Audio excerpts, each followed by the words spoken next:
Hello बच्चों, आज हम पढ़ने जा रहे हैं पी ब्लॉक के तत्व में ऑक्सीजन परिवार के तत्व, वर्ग 16 के तत्व। आपको याद दिला दें, आपके कोर्स में पी ब्लॉक के तत्व में वर्ग 15, वर्ग 16, वर्ग 17 और शून्य वर्ग के तत्व रखे गए हैं।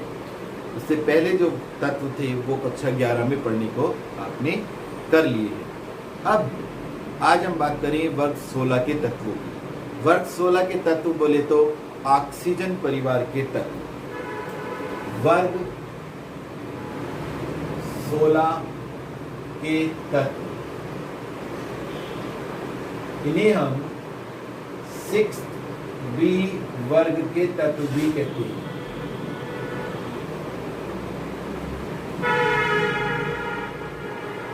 कौन कौन से तत्व हैं वर्ग 16 में? इसके लिए आपको याद रखना पड़ेगा ऑक्सीजन, सल्फर, सेलेनियम, टेल्यूरियम और पोलोनियम। इसे कहते हैं ऑक्सीजन,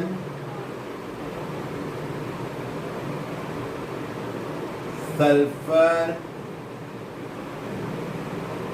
सेलेनियम,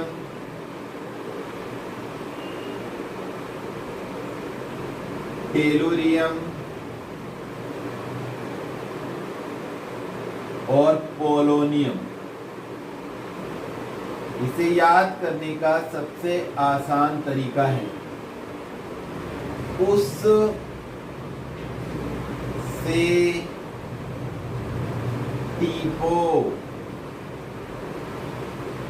उससे टीपो। ओ फॉर ऑक्सीजन, ओ बन जाता है, सल्फर, से सेलेनियम, टी टेल्यूरियम और पोलोनियम। इस तरीके से हम याद कर सकते हैं। ये जो 5 तत्व हैं, ऑक्सीजन, सल्फर, सेलेनियम, टेल्यूरियम और पोलोनियम, ये 5 तत्व ऑक्सीजन परिवार के तत्व इसलिए कहलाते हैं क्योंकि इनका प्रथम तत्व ऑक्सीजन है। जैसे पिछले वर्ग में नाइट्रोजन परिवार तत्व का अध्ययन करके आए हैं, क्योंकि उनका पहला तत्व, प्रथम तत्व नाइट्रोजन था। अब ऑक्सीजन परिवार के तत्व में इनका एक और नाम रखा गया है, वो है कैल्कोजन। वो जिसे चैल्कोजन भी कहते हैं, क्योंकि यह CHALCOGN, कैल्कोजन। और कैल्कोजन्स से नहीं कहेंगे क्योंकि ये बहुत सारे तत्व हैं, मोर देन 1 है, तो कैल्कोजन्स भी लिख देते हैं। क्या मतलब होता है कैल्कोजन्स का? कैल्कोजन्स का अर्थ है अयस्क बनाने वाले तत्व, अयस्क बनाने वाले तत्व। और बच्चों, आपको ध्यान होगा, अधिकांश अयस्क या तो ऑक्साइड है या सल्फाइड है। जैसे अगर हम बात करें एल्यूमिनियम के अयस्क की तो ऑक्साइड्स हैं। अगर हम बात करें लेड के अयस्कों की तो सल्फाइड्स हैं मुख्य रूप से। अगर हम बात करें आयरन के अयस्क की तो ऑक्साइड्स हैं। अगर हम बात करें कॉपर की तो सल्फाइड्स हैं। और अगर हम बात करें जिंक की तो सल्फाइड्स हैं। अगर हम सिल्वर की बात करें तो सल्फाइड्स हैं। माने ऑक्साइड्स और सल्फाइड्स मुख्य रूप से अयस्क बनाते हैं। इसलिए इन तत्वों का नाम ही क्या रख दिया गया है? कैल्कोजन्स। माने ये ऐसे तत्व हैं जो अयस्क बनाते हैं। क्या बनाते हैं? अयस्क। तो इनका दूसरा नाम है अयस्क बनाने वाले तत्व। अब हम बात करेंगे आज कि इन्हें एक साथ 16वें वर्ग में या 6 बी वर्ग में क्यों रखा गया है। पहला हेडिंग, आज केवल हम पहला हेडिंग पढ़ने जा रहे हैं, इलेक्ट्रॉनिक विन्यास। इसके आधार पर हम पढ़ेंगे। केवल इलेक्ट्रॉनिक विन्यास के आधार पर भी प्रश्न आ जाता है, तो आज मुख्य रूप से इलेक्ट्रॉनिक विन्यास ही पढ़ेंगे। इन तत्वों के बाह्य कोश का इलेक्ट्रॉनिक विन्यास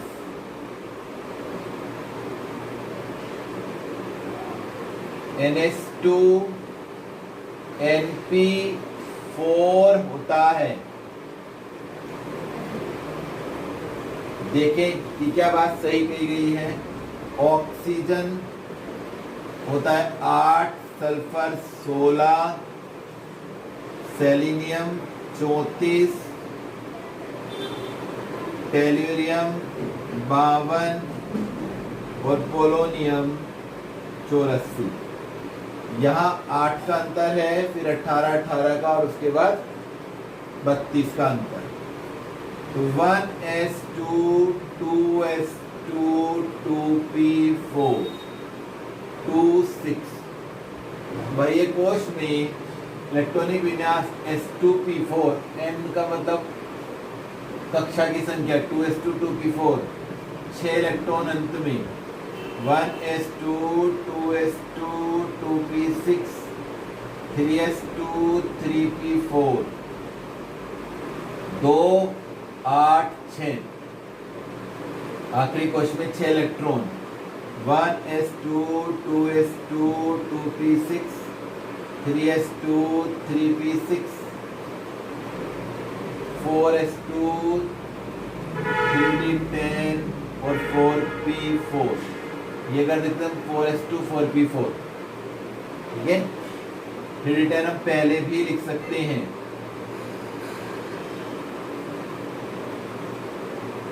ये आ गया 4s2 4p4 2 8 18 6।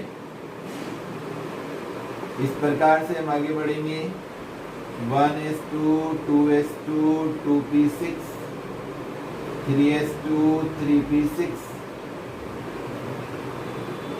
3d10 4s2 4p6 4d10 और ये होगा 5s2 5p4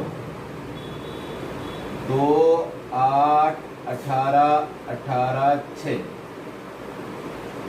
फिर इसके बाद 1s2 2s2 2p6 3s2 3p6 3d10 4s2 4p6 4d10 5s2 5p4 5p6 4d को 4f कर देंगे हम, 4f भी आ जाएगा 4f 14 5s2 5p6 5d10 और 6s2 6p4।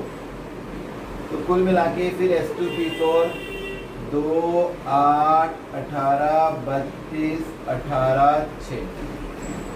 तो इसके नीचे हम लिखेंगे क्योंकि बाह्य कोश में 6 इलेक्ट्रॉन है, इसलिए इन तत्वों को आवर्त सारणी के 6th, पहले मैंने लिखा था 6th B वर्ग में रखा गया है और अंतिम इलेक्ट्रॉन p उपकोश में प्रवेश कर रहा है, इसलिए ये p ब्लॉक के तत्व हैं और b उपवर्ग के तत्व हैं। ठीक है, और आधुनिक आवर्त सारणी में इसे 16वें वर्ग में रखा गया है। कौन से वर्ग में रखा गया है? 16वें वर्ग में रखा गया है। तो ये हमारा होता है इलेक्ट्रॉनिक विन्यास के आधार पर आवर्त सारणी पे विवेचना। साधारणतः जो बोर्ड परीक्षा होती है उसमें इलेक्ट्रॉनिक विन्यास के आधार पर ही विवेचना आती है, तो आप इतना ही उसमें दिखाएंगे। लेकिन फिर भी कुछ प्रश्न आगे पूछे जा सकते हैं अलग से। तो 2 नंबर पे बात करेंगे भौतिक गुणों की। भौतिक गुण मैंने आपको पहले भी बताए हैं, एक से ही चलने वाले होते हैं। नंबर 2 भौतिक गुण।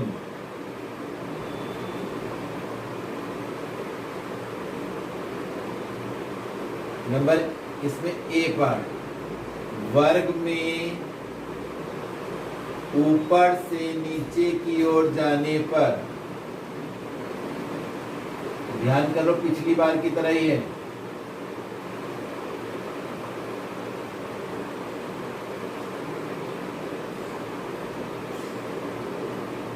परमाणु त्रिज्या बढ़ती है।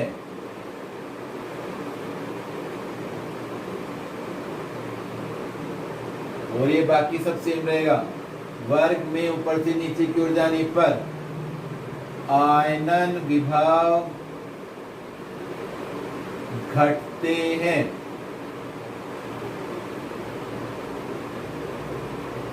इलेक्ट्रॉन बंधुता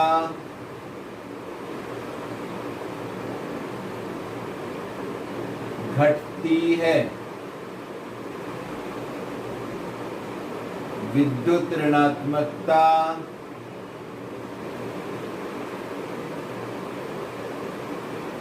घटती है और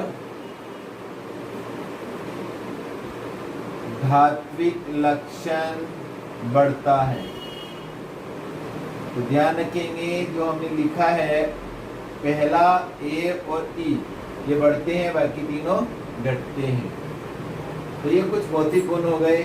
अब इसमें एक प्रश्न कभी कभी पूछ लिया जाता है कि वर्ग 15 जो हम पहले पढ़ के आए हैं, वर्ग 15 के वर्ग के तत्वों का आयनन विभव वर्ग 16 के आयनन विभव से क्या होता है, अधिक होता है, जबकि कम होना चाहिए। ऐसा क्यों होता है? ध्यान रखें क्या बात कर रहा हूं मैं। वर्ग 15 के तत्वों का आयनन विभव वर्ग 16 के तत्वों से अधिक होता है, क्यों? तो इस छोटी सी बात ध्यान रखनी है कि जो वर्ग 15 के तत्व हैं उनके बाह्य कोश में पी उपकोश अर्धपूर्ण है। कैसा है? अर्धपूर्ण, जो एक स्थायी अवस्था है। ठीक है, कैसी अवस्था है? स्थायी अवस्था है। उसमें से इलेक्ट्रॉन निकालने के लिए अधिक ऊर्जा की आवश्यकता होती है, इसलिए उनके आयनन विभव अधिक होते हैं और 16 वर्ग के तत्वों के कम होते हैं। मैं आपको दिखा दूं, वहां था NH2 NP3 और यहाँ है NH2 NP4। तो P उपकोश में 3 इलेक्ट्रॉन माने अर्धपूर्ण है और यहाँ अपूर्ण 4 है। तो ये 3 अर्धपूर्ण होने के कारण अधिक स्थायी अवस्था है